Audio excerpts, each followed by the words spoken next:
Good morning and welcome. Welcome to All Faiths Unitarian Congregation.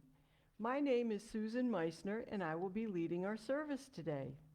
Here, you will find a diverse and inclusive spiritual community where we welcome people with many beliefs. You can bring your whole self, your full identity, your questioning mind, and your expansive heart. At All Faiths, we have more than one way of experiencing the world and understanding the sacred.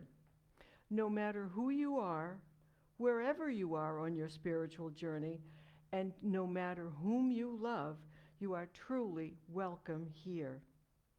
Is anyone visiting for the first or second time? If so, please raise your hand. Welcome. We are glad that you are with us today. If you would like to know more about All Faiths, please see Fran Way after our service at the welcoming corner. Oh, it's Martha Bates today. Excuse me. So see Marcia, that would be lovely. You can also go online to our website at www.allfaithsuu.org. I have several announcements to make. On Thursdays at 2 p.m. is the choir rehearsal, and they're always looking for wonderful voices, even if you squeak a bit. Friday afternoon at 2 p.m. is Dominoes, and everyone is welcome. We teach newbies, and we watch out for the senior people. Sundays at 9:15 is News Talk with Ray Ellis. That's a very informative program. Sundays at 10:30 is the Child and Youth Program with Kathy Fanny. And I have an announcement from Bob Moore and the Climate Action Team. They are asking everyone in our congregation to sign the Florida Right to Clean Water petition. The group is working with other environmental groups around the state to advance an effort to add a right to clean water to the Florida Constitution. Many people think that they already have a right to clean water, but our environmental laws do not currently ensure that. Plus, the laws present in the state of Florida are not often enforced, and that's a serious issue. Instead, developers are given a green light to build in sensitive areas that risk not only environmental damage, but also damage to human health and access to clean water. If you want to learn more, you can go to www.floridarightocleanwater.org or see Bob, and he'll give you details. Okay. Lastly, I would like to ask Annalee Hudanik to come forward. She would like to give a stewardship testimonial this morning. She said, right. I don't agree with that.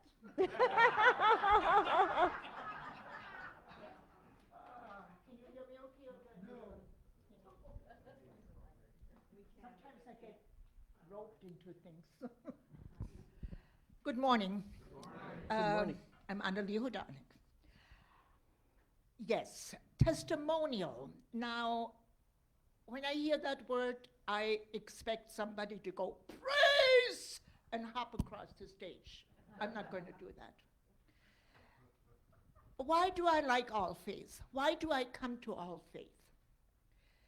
Well, it's like having a real good group of friends that open up their home to all of us week after week after week and serve us this wonderful smorgasbord.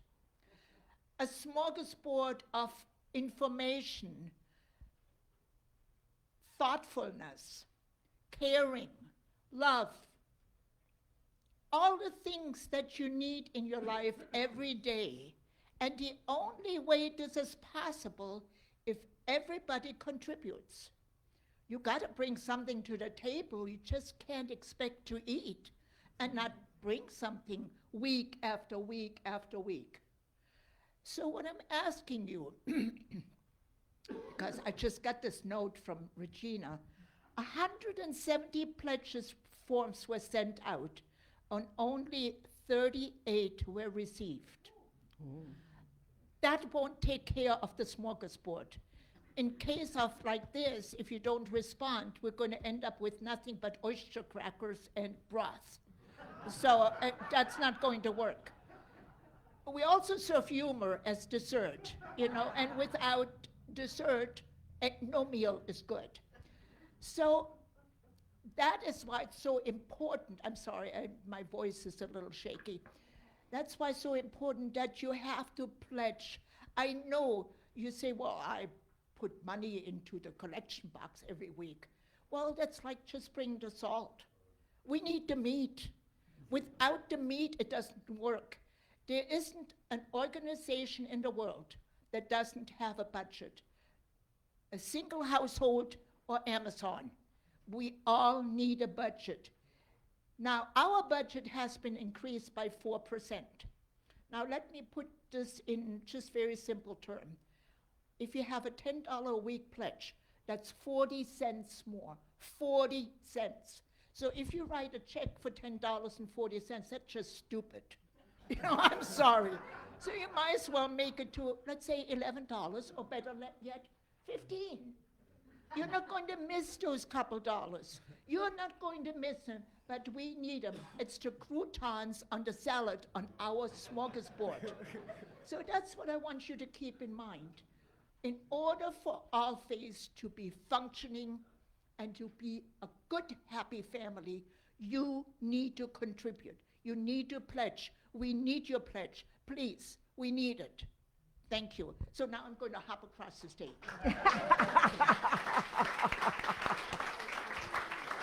Thank you, Anna Lee.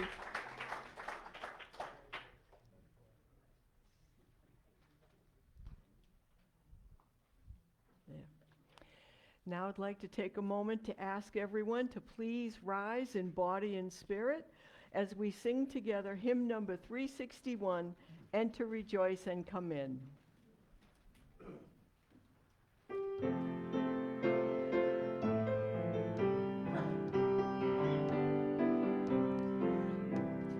Enter, rejoice, and come in. Enter, rejoice, and come in. Today will be a joyful day. Enter, rejoice, and come in. Open your ears to the song. Open your ears to the song. Today will be a joyful day. Enter, rejoice, and come in. Open your hearts, everyone. Open your hearts, everyone.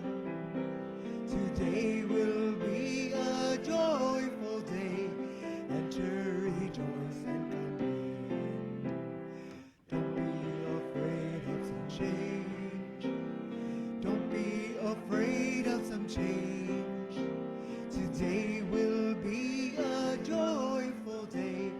Enter, rejoice, and come in.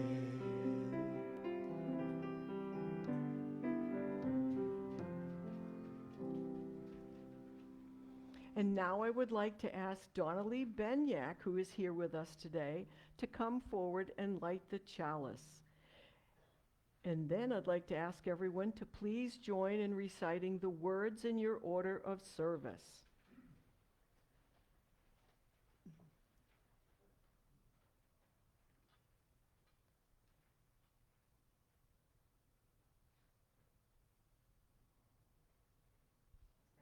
As we light our chalice, let us contemplate how we can reach out to help the homeless in our community. You all set? Good. Okay. Now, if everyone would please join in singing Go Now in Peace as the children leave for a child and youth service with Kathy Fanny. The words are printed in your order of service.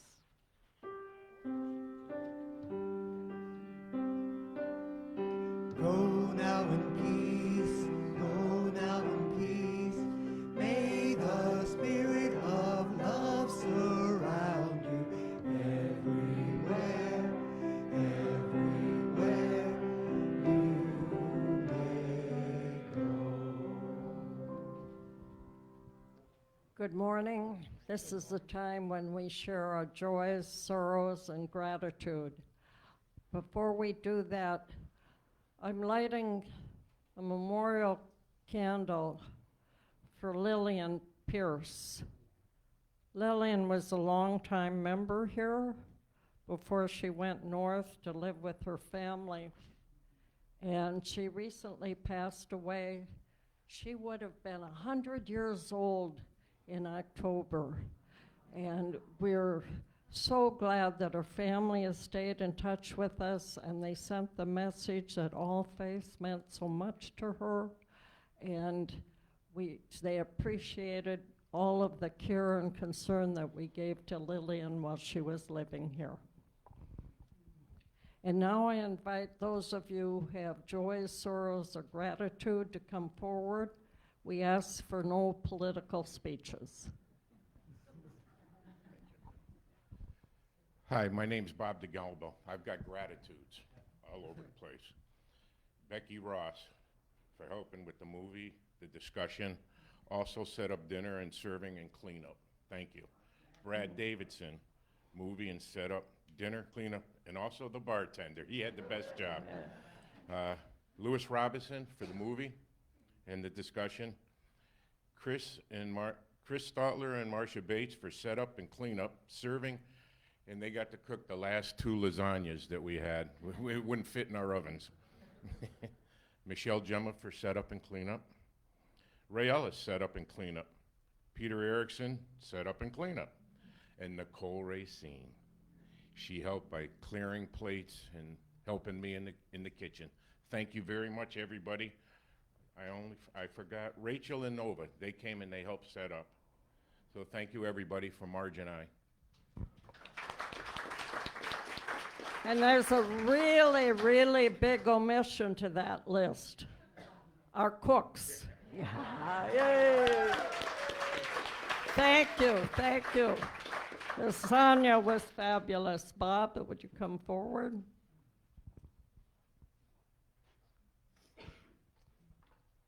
I have a sorrow today. My namesake uncle, Uncle Bob, passed away this past week. And I just wanted to ask the congregation to hold in your hearts his wife, Lynn, and his kids, Bill, Teddy, and Caroline. They could use all the love and support they could get right now. We hold them in our hearts and express our sympathy to you and your loss.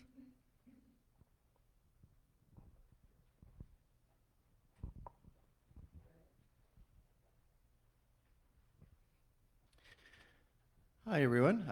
Greg Monk, a member of the congregation. I have both a joy and a concern, and they're very much related to today's topic.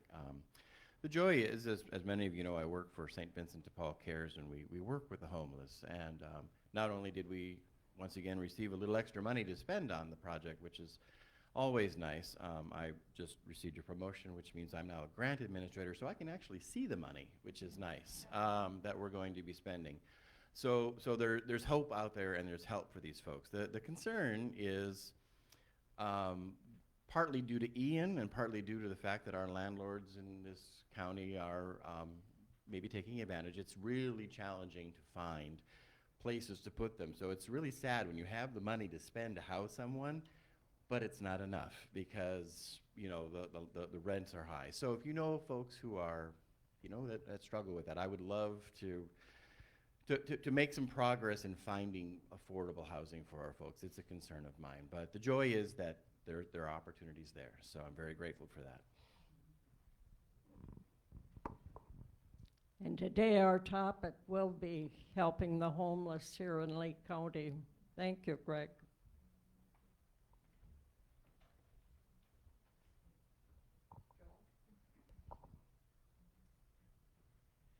Well, I have so much gratitude, it's hard to know where to begin. First, I'll thank this congregation. You've been so supportive since Ian in my situation. I appreciate all the support that you've given me in so many ways. And now I have another thing to celebrate, and that is that FEMA has found a place for my daughter and me to stay in Cape Coral. Yes. And it's a lovely, brand-new apartment complex. We have a two-bedroom apartment, furnished, that we'll be meeting someone from FEMA tomorrow with the keys, and we'll be able to stay there until our home has been rebuilt. So we're very, very happy, and I appreciate all the help that we've been given. It's been, I wish everyone in need could experience what we've experienced. I know that that's not true. So we have a lot of challenges ahead for us. We'd light this candle of joy that you finally have a home and won't be shifting every week or two.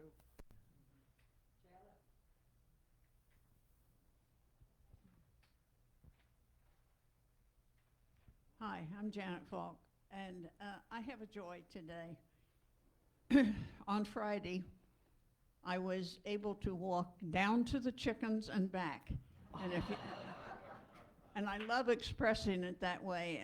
I live in a condo group across from the Port LaBelle Inn, and they raise chickens as well as cattle. There that the young men in rehab are taking care of. And it's down farther from my place. And I was able to get down there and back. And so I love saying I was able to walk to the chickens.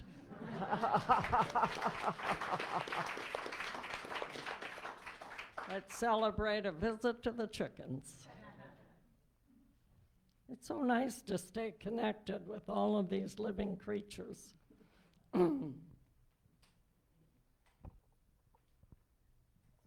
Sharon. I guess it's a joy and gratitude, especially for you new folks. This is the 5th Sunday month, which means, and if you notice, there was a car outside with the trunk held high in the sky looking for donations for the animal shelters.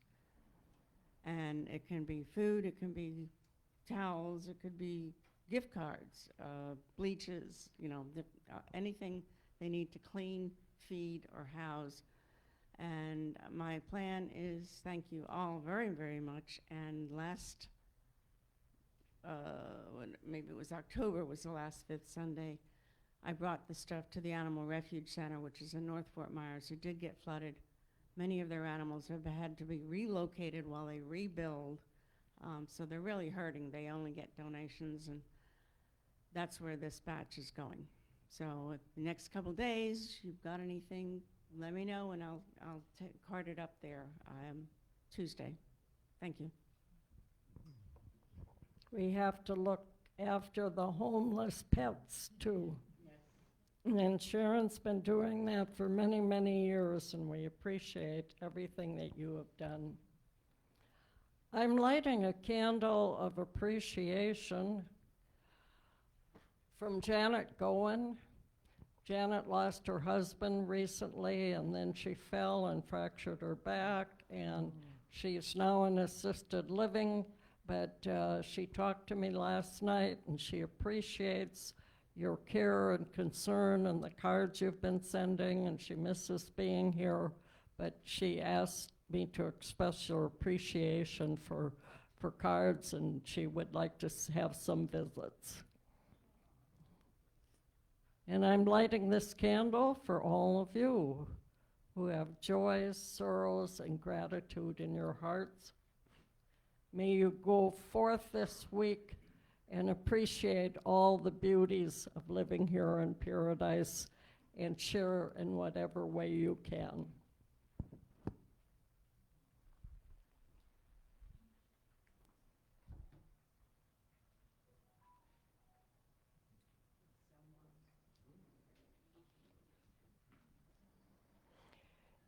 Now I'd like to ask everyone to close your eyes, take a deep breath, and let us turn our minds and our hearts to today's surface and contemplate being here.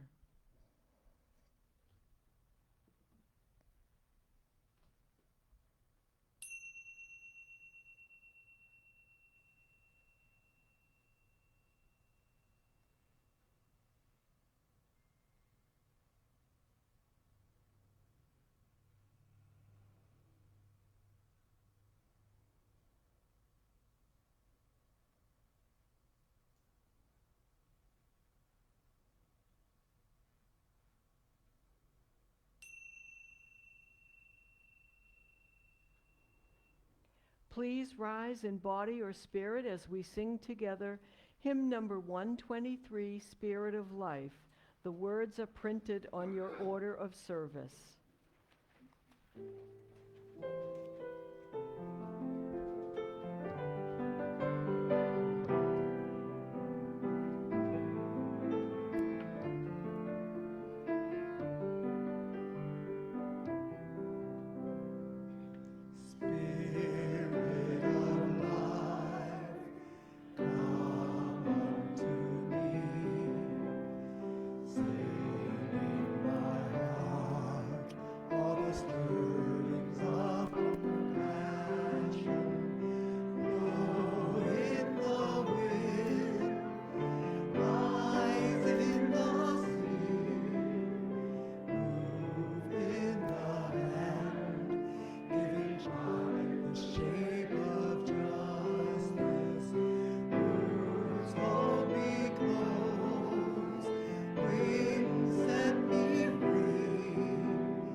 This morning's opening words were written by Owen Waters.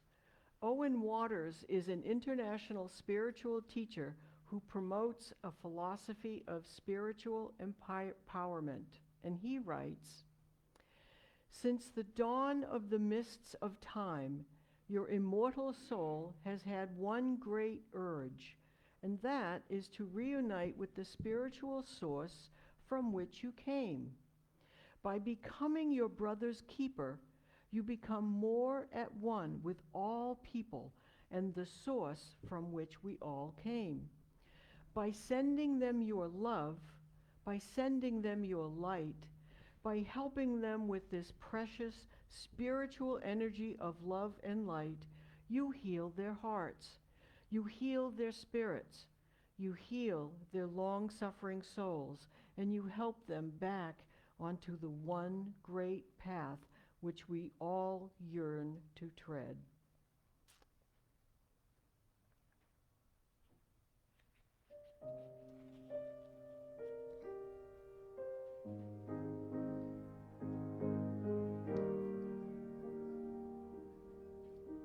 The long and winding road that leads to your door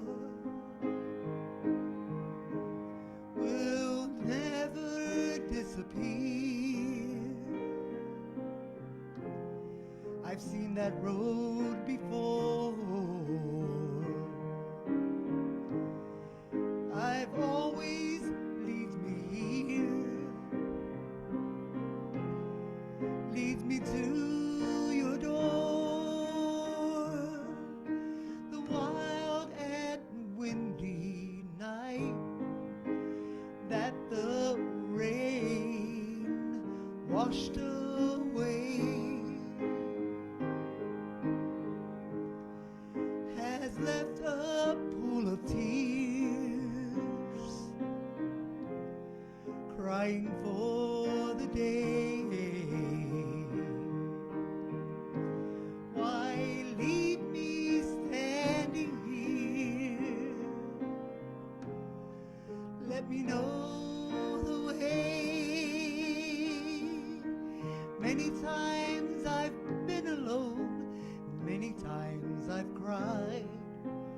Anyway, you'll never know the many ways I've tried. And still they lead me back to the long, winding road. You left me standing here a long, long time ago. Don't keep me waiting here. Lead me to your door.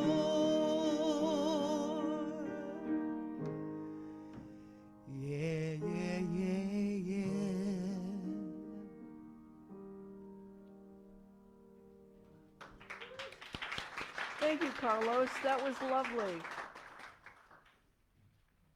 Today's reading is by the Reverend Adam Bucko, who is an Episcopal priest, an activist, and a spiritual director to many of New York City's homeless youth. And he writes a poem entitled, "Let Your Heartbreak Be Your Guide." I often think of my time of working with homeless youth. I spent years building skills and felt that I would become a capable professional armed with therapeutic skills and techniques that could fix people's lives. Deep down, I really believed that I was there among the homeless fixing their lives. Until one day, I realized that what I was doing was not really working.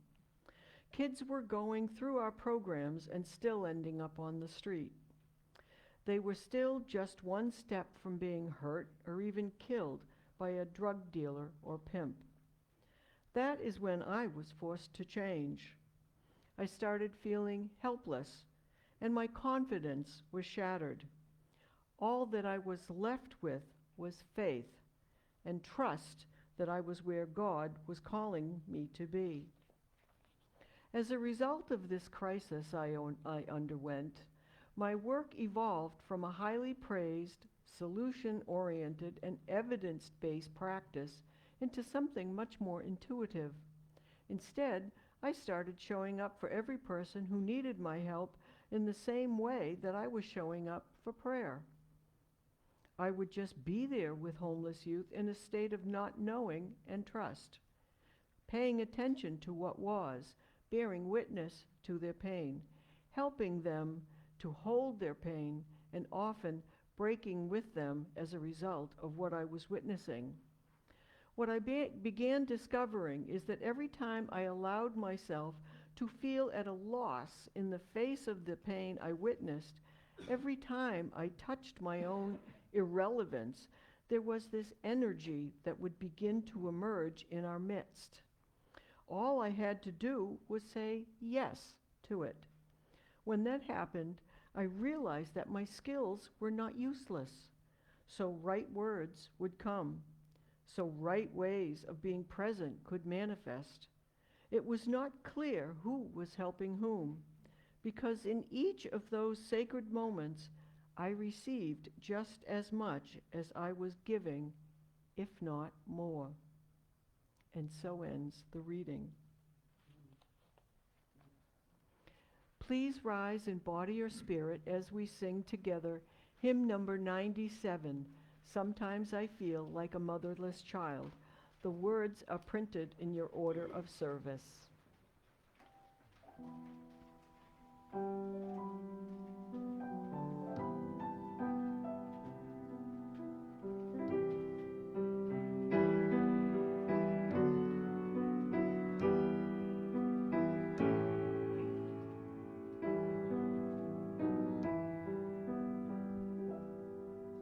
Sometimes I feel like a motherless child.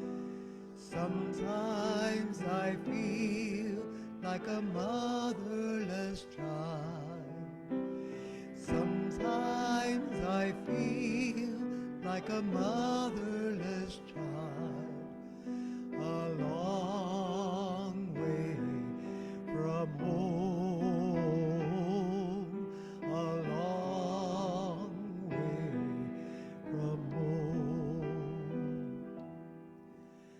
Sometimes I feel like I have no friend.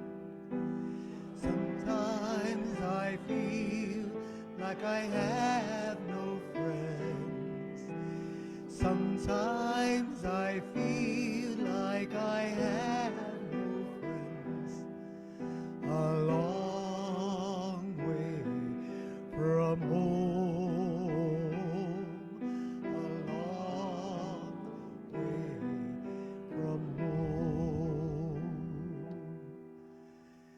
Sometimes I feel like I'm almost gone. Sometimes I feel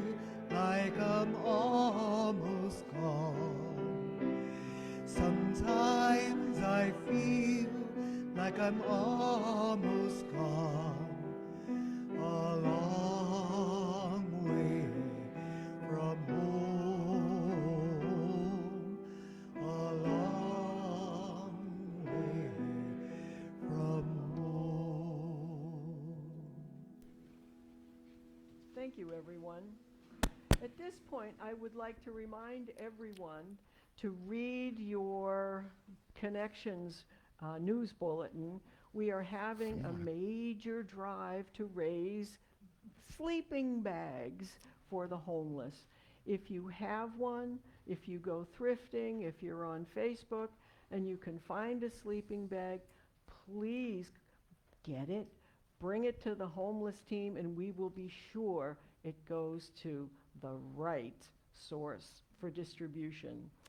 Now I would like to ask Judy Alberta to come forward to introduce today's speaker.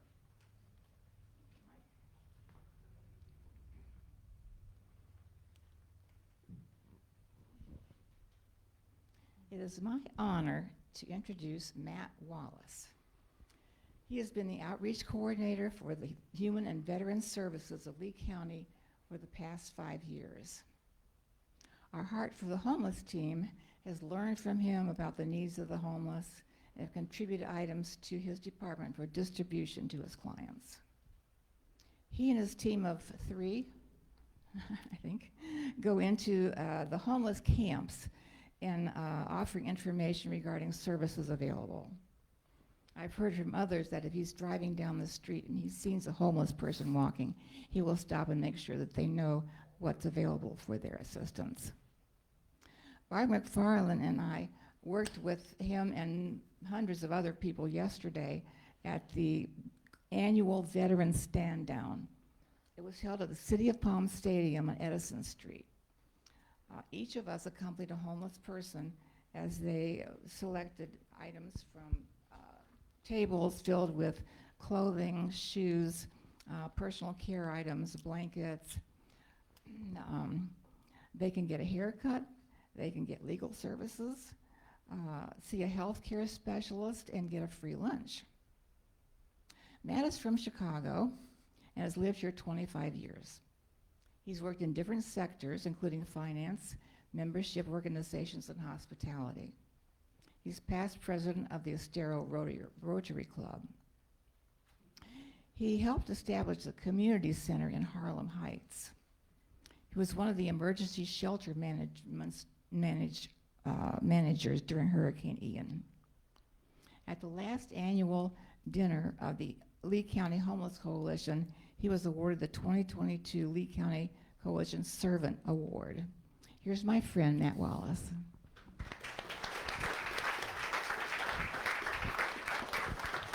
Very nice, Judy. Thank you very much. Can everybody hear me okay?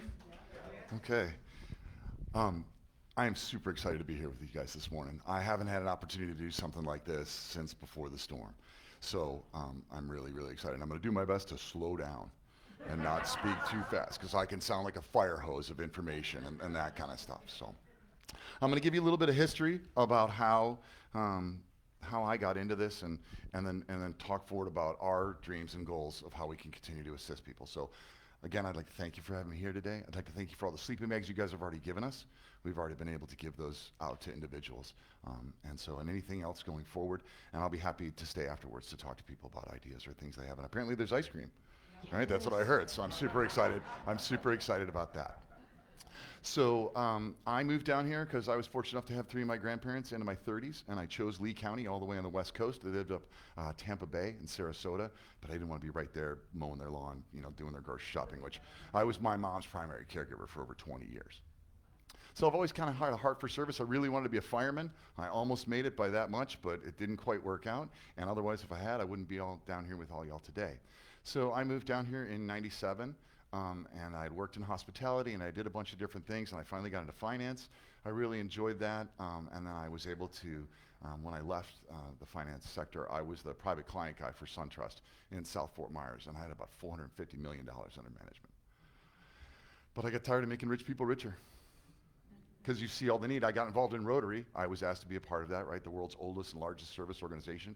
It was great, and a lot of things like churches do or other nonprofits or all the organizations we do to help build a community together got me involved in it, and I really, really enjoyed it. I was fortunate enough to go to DC during the recession, right? I'd been a banker here for a long time. In '06, I sold my place, moved out of town, and went up to Washington, DC, which is where I really discovered how people are impacted by living in homelessness. I lived right behind the Capitol. I lived in a 4-story walk-up, and I had a bedroom that faced over the back of the parking garage, and at night I'd hear stuff down, around the garbage cans and things like that, and I thought, wow, raccoons, things like that, whatever. Going about my daily routine, I finally discovered the gentleman who was living behind the dumpster under our building. And so I was 4 stories up, and he was down there, and I could hear him clear as a bell on the cold winter nights being outside. And I thought, this is, there's got to be something better we can do about this. Only to understand and start working in that area to discover. Washington, D.C. has a huge problem, right? L.A. has a huge problem. Seattle has a huge problem. But all of those are individual, our communities, right? Our community has a huge problem, but ours is different than all of those. Just like a lot of people that are living in this situation. They all may have the same things happening to them, but they're all different people. They're all going through different things. And that's what I love about your church here and being here with you today, is accepting all those people as they come, right? Because lots of people, they get all, oh, how do I talk to them? What should I do? They're people. Good morning. I'm happy to see you, And that's probably the biggest skill I bring to the table, is my mouth. To be able to talk to people from a corporate CEO to someone who's, on their last, and everything in between and going through that. So I worked and tried to find out a little bit about, what the services were there, and I did a lot of interesting things. I delivered groceries to sudden seniors. I worked at a couple of different centers and tried to find out a little bit more about it. Fast forward to when we came back here, and after my kids were born, I was lucky enough to work at the Harlem Heights Foundation with Catherine Kelly. For any of those that know her, she's been a big influence in our community for a long time. Their center was impacted by Ian. Who was here for Charlie? All right, look at that. So who was here for Andrew? Yeah, so we've been through this a bunch now, right? And I thought about talking some about the hurricane today, but I got one thing I'm going to tell you a little bit later, but we've kind of all been through that, right? So let's talk about some of the other things that are going on with that. So I was lucky enough to work in that community. For those of you who don't know, the Harlem Heights neighborhood is kind of a enclosed neighborhood. It used to be gladiolus fields and farm fields, and Kelly Road was all potatoes, as Catherine will tell you, back when her dad and she went to this, the school on the beach and stuff. And in understanding what that community was going through in a microcosm of our community here, right? I've been a banker for a long time. Bonita in 2000, there's so much money. There were 35 banks in my market. And there are all these people that are trying to just survive, and now all they've been through the storm and things like that. So anyway, I was lucky enough that I worked for the Lee County School District for a while too. I worked out at Varsity Lakes, the middle school in Lehigh. I took a 10-inch knife off a kid my first day, and I had a parent brandish a gun at me my last day. A lot of need in that community too, right? In Lehigh, anywhere else, 185,000 people would be a city, and it's right of its own. So Lee County is really big. This is one of my favorite statistics that I use a lot recently. There are more people in Lee County than the entire state of Wyoming. Right? So think about that. And it's just our county and how we're going. They have a whole state of people and things to be able to help with stuff. So I was at the school district, and there was an announcement for a homeless impact coordinator. And I knew my department director, Roger Mercado, and I was super excited to be able to come work for that and start that. So when I started, I was the only guy in the entire county that was doing this full-time for the government, being out there. So, right, I'd been a banker for a long time, so I developed it as a business. I was out there talking to people, trying to gain, support and find out what was going on. And now today I have over 2,300 contacts on my phone. And it's kind of backfired on me because now there are all these people, but to what Judy was saying earlier, there are 7 people on my team now. Right, so from just me years ago to now all these people, and we have all these coordinated entry operators too. That's the first step for people, and I'm going to bring cards in so you guys have those to be able to use with the people that you experience when you're out on the street and things like that. And so now we've grown in all this, we've grown in all this opportunity, but as the young gentleman was saying earlier this morning, we have all this opportunity, but we can't find places for people to live, right? And so if any of you are really good in Google, you can go back. There was an article that I was profiled in 2000 when I was with the Estero Rotary Club about talking about housing need then for firefighters, teachers, people that drive from Miami to come to work here, or people who have to drive all the way up to Lake Worth to come back and stuff, and teachers especially. And one of my favorite things to do is every time I see a bus driver, I stop and say thank you to them. My kids ride the bus. We bus over 80,000 children in this county every day for school. Again, I'm trying to paint the picture of how big all of this is, and so that you understand that. So I was lucky enough to start this, got out, started working a lot with Sheriff's Department. They're patrol officers, right? They're in the areas, they know where they are, and I could talk to them and find out information. And we grew that now into what's called the HOT team, which is Housing Outreach and Treatment. So we have 9 other law enforcement departments that work with us, and then my team, and then there's a group from Centerstone, which is one of our mental health partners that help us with that, right? Trying to take the holistic approach as we continue to grow. The city of Fort Myers has kind of led the way in that. They have 2 dedicated officers that work every day with us, which is great to be able to have that component, and we're looking to try and add an EMS component to it as well. Slow down. Thank you. I appreciate it. See, I'm excited. I'm passionate about it. I'm not going to lie to you. There is so much need out there. So I'll start with the hurricane story I was gonna tell you guys about. Now that I've lost track of my time, I need you guys to give me the countdown for when I need to stop too, so you can give me the hook. So I was the shelter manager at South Fort Myers High School. It was the closest shelter to the beach. We had 650 residents and 150 pets. We had a lot of volunteer people from other county organizations, a bunch of nurses and things like that. So the Emergency Operations Command calls over to the shelter and says, one of the sheriff's deputies has found a guy. He wants to come to be at your shelter. And I said, sure. I am 100% down for that. They brought this guy, and not to try to break too many HIPAA things or things like this guy's been outside for a long time and has multiple barriers. But the same point I tell you is that he lives in a wheelchair all the time. Sheriffs bring him to our shelter. He's there, right? Storm's coming. Everything's starting to go. And I know we're going to have to close the doors, you know? And so I tried to start talking with him about that and working with him about that. And that was interesting about the reading that you had earlier. Is you know, every day, if I'm not learning every day, then, you know, then I'm not doing the best I can to try to be with people and try to understand what they're going through. And slowly as it went, right, the doors closed, and it was just hard. There were several other guys, all around my age too, that were all, you know, it was really hard for them being inside. They can't be there. So whether they'd been incarcerated, you know, their anxiety was going whatever. So finally, my friend, he couldn't take it anymore. He just wanted to go outside. All he wanted to do was go outside, but all the doors were locked, and the sheriff's deputies are, you know, guarding all this. I try to talk with him, I try to work with him, I try to help him, I try to be there in his point of view. I often have people say really stupid things to me sometimes, like, wow, I'd love to be what it's like inside of their head. My guess is you don't. You have all the own things that you're going through, your barriers and all those things. Imagine something you can't really control. Right? I mean, that's a really hard part. And not being trained, you know, as a social worker or a mental health coordinator. And the county's been great. I've taken as many classes as I can. I've gone to all the seminars, the state, you know, programs and things like that to continue to learn. And bringing more people on our team. We have 2 people that have a lot of good substance abuse background and stuff like that to add more value into what we're doing. So my friend, he couldn't take it. He started fighting with the deputies. The deputies were not being as kind to them as they could have. Understanding the situation. I was very busy with all the other guests that we had while we were there. He's like, I'm leaving. I'm like, please don't go outside. Just stay here with me. You know, let's walk around. I'll find you something. Nope. He couldn't. So he went outside into the dark, 2 in the morning, middle of the storm. We closed the doors behind him. So next day, everything starts, whatever. I leave shelter finally because I haven't been able to get in touch with my family. I tell my team I'll be right back. I just need to go make sure my kids are okay. They were. Everything was fine. But on my way back, I see my friend. He's just on the edge of the fence line in front of that school. I don't know if any of you know, it's right behind the Twin Stadium. So it's all kind of fenced in and sidewalks and stuff like that.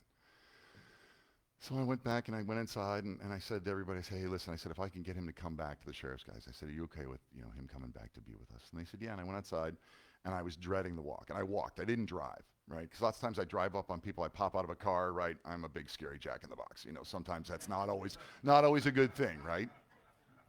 And so I walked down to him, and he saw me coming. Hey, Matt, how you doing?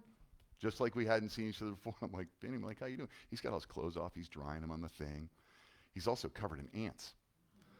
Because what had happened was he got out onto the front, and he rolled down to the end, and it's just a gate, and got into the gate facing the storm and sat there for 8+ hours.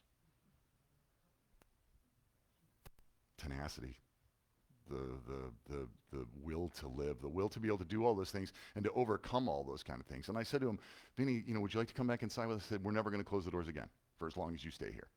I said, that was just because we had to during the storm, and I'm sorry about that. He said, oh, no, I get it. It was fine, you know. I'm like, okay, great, Vinny. And he came back inside, and he flourished at shelter once he was in there, able to come and go and do all those things. But he's still never going to want help.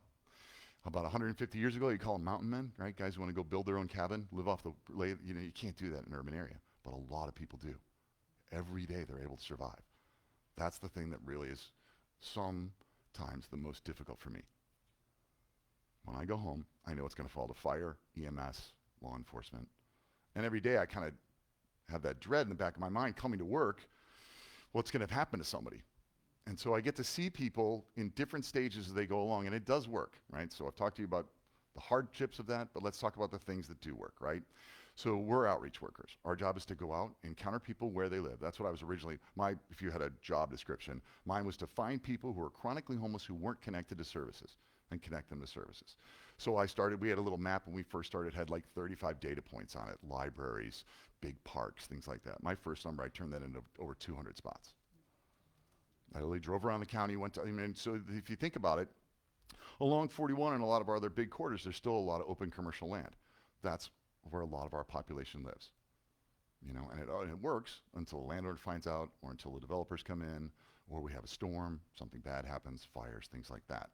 So, I'm from the government, and I'm not there to make it any harder for people. I have some people that say, when you come, you should yell, "Hey, it's Matt, I'm not a cop," I'm with somebody, I say, "Hey, it's me and Rob, we're from outreach," and things like that, and just try to talk to them, because it's about developing that relationship, right? Just like the relationship that I have with the guy, the story I told him. I still see him today, and I will support him for as long as I'm doing this, and probably, afterwards and stuff like that. But it's building that relationship, because I'm coming into their home, right? So we come up, we announce ourselves before we go in, and try to talk to them and figure out what do they want to do, right? Because I can't make anybody do anything unless they're a danger to themselves or a danger to others. And sometimes I will say that extra government interaction can be beneficial for people to help them reach a plane where they may not have been understanding about their sobriety, about getting mental health, about taking care of any of the other addictions or things they may have. So I try to build that relationship with them. One of the great things, just like the sleeping bags, is FGC used to make us hygiene bags. Over the years, the Kindness Project made us about 2,500 hygiene bags. And again, all the money I can save for all us citizens, right? So when other organizations and do that stuff, plus it makes good citizens, right? The kids learn about and I give them some corporate tricks about how to ask for money or do those kind of things and help them grow and be better as people. And one of the most interesting things that I found in talking with them was the need for feminine hygiene products, right? Getting arrested at Walmart for feminine hygiene products is ridiculous. And I will say, Scotland, the only country in the entire world that gives feminine hygiene products away for free. So hopefully, I think America, we might get there someday, things like that. So that's been a big benefit. And it started out, and I won't go into the detail of it, it started out with Pixie Cups, for those of you ladies who know what that is. And then now we have all sorts of items to be able to give to people, to be able to help them while they're out there.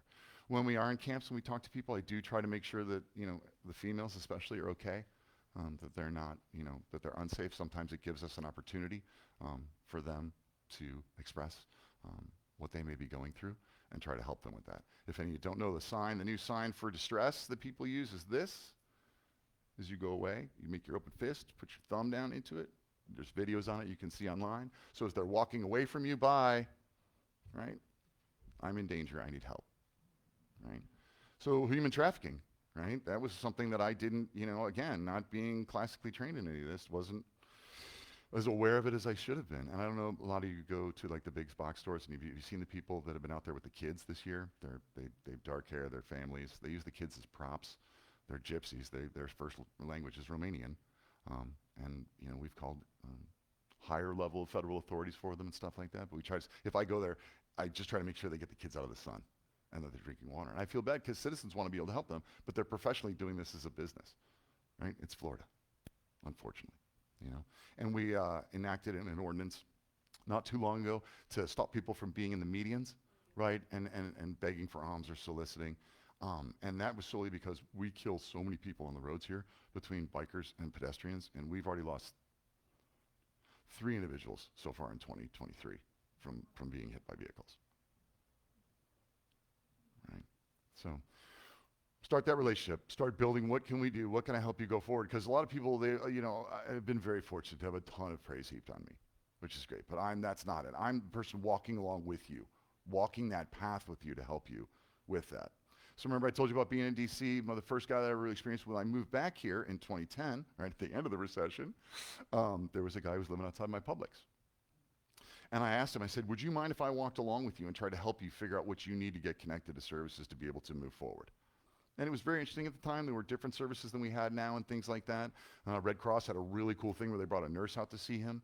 You know, and eventually it all worked out and he got housed and I've never seen him again. Which is awesome in a lot of ways too, because most of the time when I hear from people again, it's because something else has gone wrong. Right? And so if I don't hear from you, I'm assuming your success. There are some people that still call me. I had a guy, met him, anybody familiar with Morris Shores, way up Palm Beach, out 75. He was literally living behind that day labor workplace, had a horrible substance problem. And now he's a manager at Home Depot in Boston. And he calls me, and in a way, in the beginning, I thought, this isn't good, you know, but it was therapeutic for him. And in some ways it was for me in doing that on small doses. Right, and talking with people about how they go on. I mean, I have the first drawing a child ever did for me still on my wall. You know, I have all the things in camps. It's one of the ways to deflect some of the trauma of walking into a place that is just, you know, looks like an apocalyptic movie. If anybody wants to make an apocalyptic movie, I could take you out to a place that you won't have to buy any props for all that kind of stuff. But it's, you know, there's golf balls and batteries. It's always the same things that are there, and little kid toys and stuff like that. And so for a long time, we had a lot of plastic toys in my old office and things like that as a reminder of all these places you've been, right? And in all those places you've been, you may not be able to help all those people every time you're there.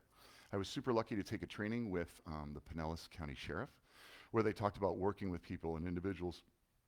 And at that moment, I'm not going to be able to help you, right? I may have a plan that we can do later on, but I've helped a lot of people in the past, so they call it your tiny trophy cabinet. And your tiny trophy cabinet's behind you.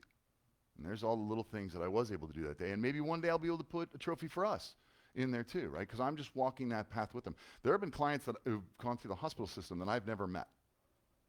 I've been fortunate to do this all over the phone with them and working with their family members in the hospital and all those kind of things, to be able to build those relationships to help them move forward.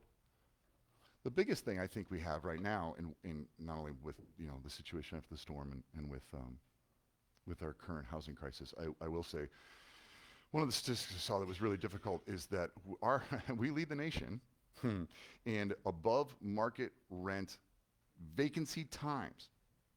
Okay, you understand that, right? So you've got a property, you rent it for 6 months, 1 year, or whatever, but you can let it six months because you want to get $2,500 a month for it instead of the market rate, which should be $1,250.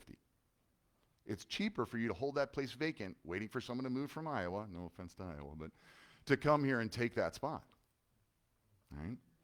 I mean, it's just right. So 2000, we're one of the top growth countries in the nation, right? 2010, we're the foreclosure capital of the nation. Here we are again, back in the 20s, and they're moving back down here, and that's one of the benefits of the storm, right? And always looking forward and trying to be hopeful, right? Is that the storm is going to bring a lot of benefits to us and hopefully change some of those things. And there's a lot of things on the table right now that a lot of people are discussing about workforce issues. And lots of people talk about tiny homes or container homes. And I think it's great if you have the land to be able to do it. I really like right now north of the river, there's a lot of undeveloped land that's going to get infrastructure, that's going to continue to grow if we're going to grow to be 1 million plus people in this county. But my thing is build up, right? First floor is services, nurse, a little grocery store, security, and then apartments. And then people can graduate, and we can do different things like that. You know what I mean? More volume, more help to be over there. So for any of you who live here in the city, if you notice, if you drew a 2-mile circle, pretty much right around where we are, a lot of the population is down here because that's where a lot of the services are. You know, and that's what draws a lot of them. And then spreads out up into the north, and then all the way down 41, down through Estero into Bonita. And then Lehigh's got some big open land places too. But you can't live anywhere where there's not water. Right, so that's how some of these artists around the Publix, 7-Eleven, things like that. I do have guys that aren't able to get housed for various reasons, mostly because they're sex offenders. They live and drink and eat out of a river, a pretty big river. So, and their camp took a big hit during the storm and stuff like that too. So, in building that forward, right, finding the opportunity for people and what they want there, right? Because I'm not going to make you do anything. You don't want to go get substance treatment, that's fine. We did that the other day. Spent 6 hours, drove a woman to a great facility. We got to the door and she said, nope. And we didn't stop working with her. It wasn't like we weren't going to help her, but she wasn't making that good choice today.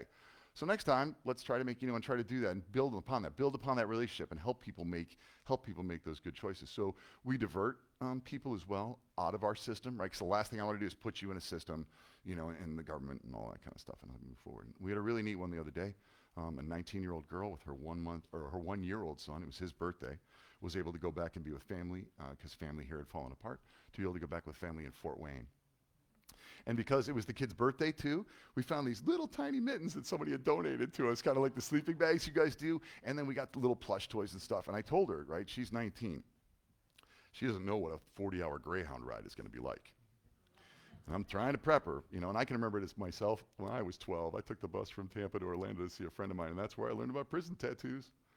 The nice young lady sitting next to me, she was more than happy to talk to me because I was 6 feet tall and I looked like I was an adult. She didn't know. I mean, is my guess. So, got her toys and stuff and food for the road and all that stuff, talked to the family up there, got it all set, and the only thing I ever asked them was once they go is just text me to let me know you made it. Because some people do. They get off of the bus. They get off in Knoxville. Knoxville looks great. I want to see what's on here, and then the ticket expires and now they're stuck in Knoxville. And I never want to send someone to another place where there's somebody like me that has to then try to help them because being as overwhelmed as I think a lot of communities are in America. There was a great PBS story, or a great PBS special not too long ago about, it was Lancaster, and about how they, how their community is able to help people and things like that. And everybody's got different challenges, right? That's why we see an influx this time of year too, with the cold weather. And you'll see them, a lot of the guys, that's the way they want to live. Remember the guys who want to live free. If you see guys on a bike, real nice, everything's all tied up, it's all, pretty compact and stuff like that, they're traveling. And they know which Salvation Army to stop at in Sarasota, which one to go eat at in Port Charlotte. They'll stay a night or two in town, and they'll make that circle around 41. Some of them, I've seen a guy do it twice in one winter. It's a lot of riding on a bike, But they come down here and they use our systems, and they're part of our service, in doing that, right? So if we can divert people, we try to do that, and then that's where I ended that, is the young lady texted me back and said, thank you so much, and you got me out of shelter. You gave me a better chance. She said, boy, the bus was scary. And I said, yeah. I said, but did you look out the window and get to see a bunch of America? Right? So she enjoyed it. And I said, it's going to be a story for you guys to tell. Continue to flourish. Continue to prosper. Continue to be the best you can be. And so it's giving those opportunities, right? I'm walking along with them to help them with that. I'm not going to solve your problem. I'm going to give you opportunities. I'm going to try to help support you financially, emotionally, the best I can in those kind of things. But you have to be able to do that. And so some people will say, I'm not willing to participate more in your rescue than you are. Especially a lot of law enforcement guys that I work with. They have that and those kind of things. But it's building them up, being successful, and then ultimately helping them move on to what that next step is. So after me, right, I do the paperwork and all those kind of things, and then they get assigned to a case manager. The case manager makes the housing plan with them, hopefully helps them continue with what other things we've identified, right? So if somebody wants to go to treatment, somebody needs to go to the hospital, food, shelter, those are my primary everyday functions. And then from the case manager to help them find a job, continue with their sobriety, and help them continue to move forward and ultimately stay housed. I will tell you, we have a system. It's called the Homeless Management Information System. Currently, each record is an individual, and we're at 288,000 somewhere. So essentially, we've helped 25% of the county. Give me the time, you give me the hook. It does work, and I appreciate it. And I really appreciate all y'all being here today and everything you guys do to make our community better throughout all the things we've been. Like I said, if anybody wants to talk afterwards, I'd be more than happy to. Thank you again for your time today.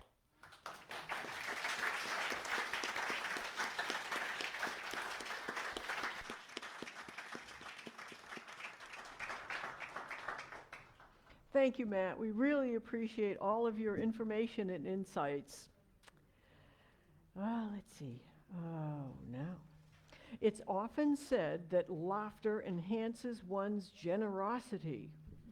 So I have a small, funny ha-ha this morning. Goes like this. 2 little boys were known troublemakers, stealing everything they could get their hands on, even from the church. One day, a priest stopped the youngest boy and angrily asked, "Where is God?" The little boy shrugged, and the priest angrily repeated, "Where is God?" The little boy ran out of the church, crying all the way home, where he hid in a closet. Eventually, his brother found him and asked, "What's wrong?" The little crying boy replied, "We're in trouble now. God is missing, and they think we took him." You can help us build a better tomorrow with your donation to All Faiths. If you are with us on live stream service, you can mail checks or visit our website, www.allfaithsuu.org. Our morning offering will now be taken. Thank you. Carlos.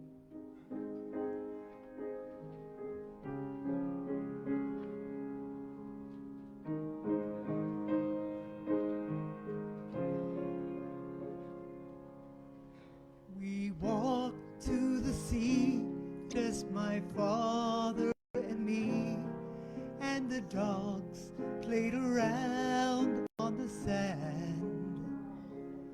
Winter cold cut the air, hanging still, everywhere dressed in gray. Did he say, "Hold my hand"? I said, "Love's easier now, it's far away." We sat and watched a distant light, we're two ships that pass in the night. We both smile when we say it's alright. We're still here, it's just that we're out of sight, like those ships that pass in the night.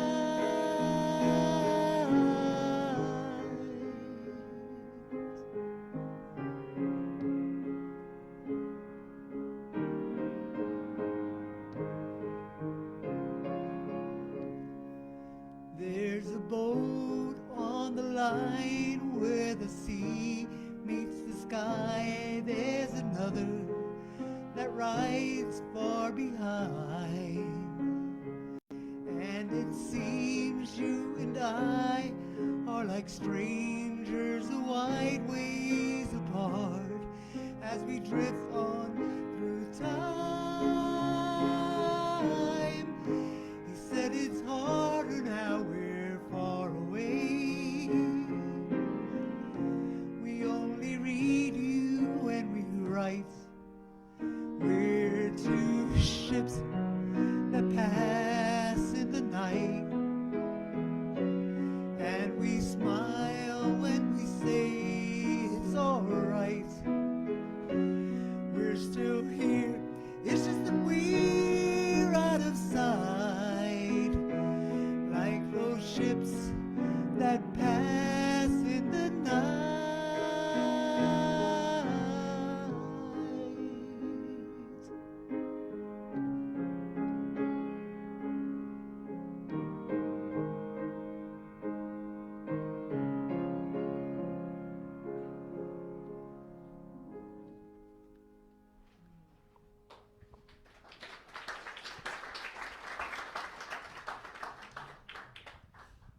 This lady is named Deb, and she has a little message for us about Matt Wallace. Do you want to share with them what you shared with me?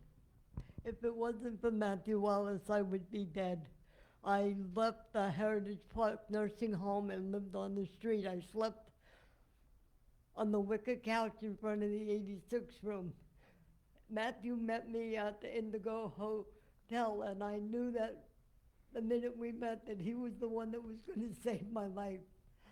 When I was in Cheyenne, Wyoming, trying to find my granddaughter, Matthew was on the phone with me every single week, almost every day. My nickname on the street's Mama Deb because I've been homeless in New York City, Denver, Boulder, all over the country. This Papa's not happy, the stuff's gotta stop. And Matthew was putting out fires and running himself ragged. And we really need to have some more community support. If it wasn't, I don't have, all I know is I have to pay it forward. We have to change. what's about to happen. And God is about to rock Lee County and Port Charlotte and Charlotte County. He's going to pull down all 7 mountains because it's time. Thank you, Thank Deb. you. And thank you, Matt Wallace, for the wonderful work that you're doing here. And we appreciate our Heart for Homeless team that's doing so much to try to improve the lives of people in need. Mhm.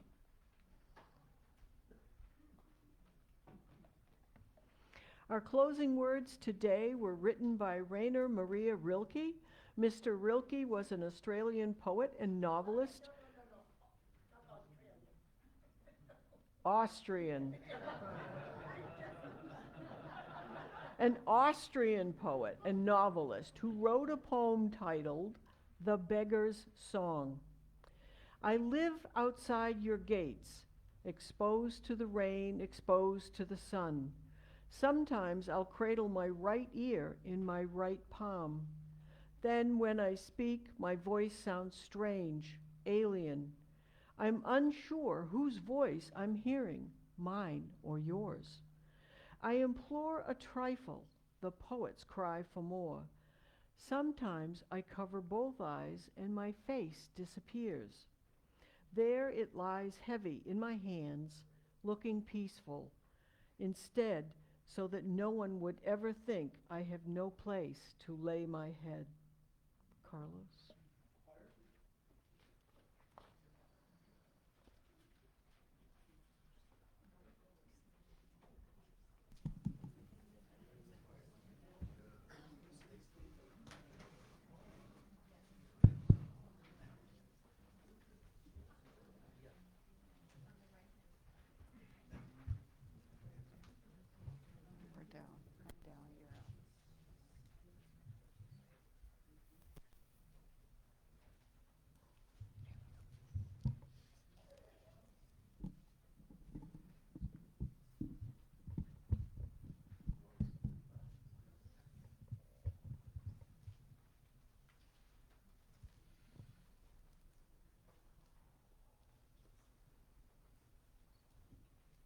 I'd like to welcome a new member, Randy, to our choir. As you can see, we're always accepting members to our choir. Thank you.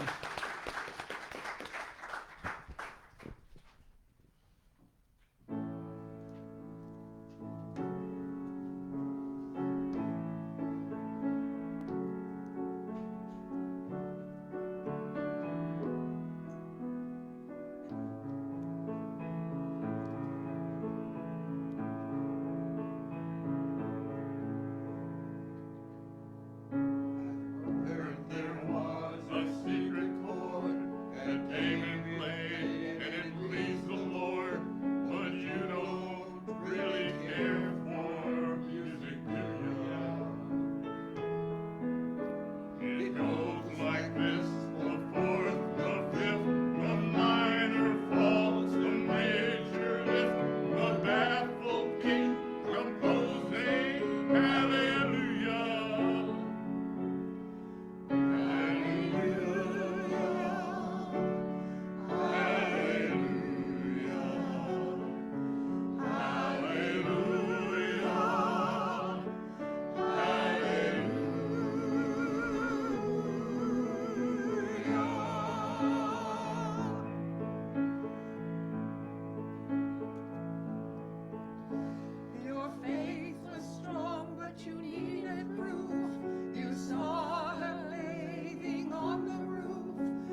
And even though it all went wrong, I'll stand before the Lord of song with nothing on my tongue but hallelujah.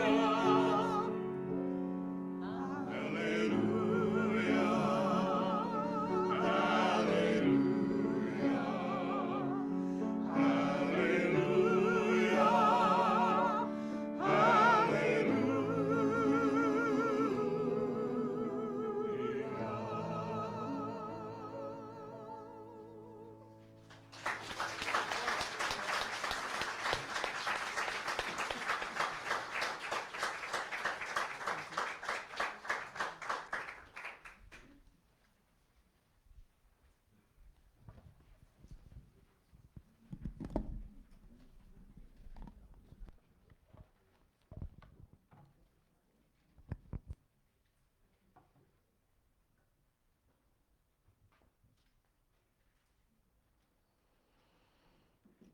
We would like to thank Matt Wallace for his inspiring message and our Heart for the Homeless team leaders, Judy Alberta and Barb McFarland.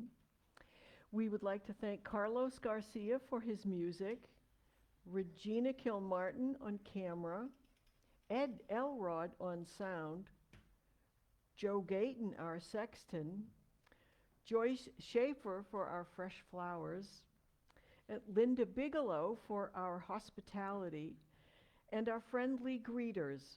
It is good to be connected and to be present in whatever way we can. Now I'd like to ask Donnelly to come and extinguish the chalice, and please join in reciting the words in your order of service.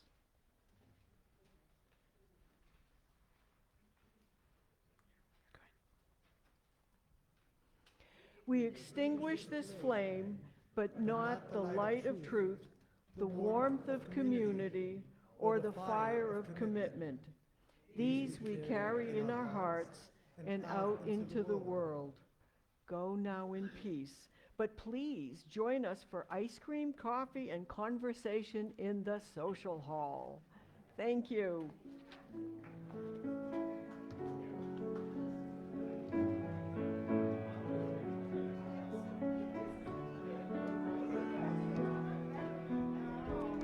Thank you very, very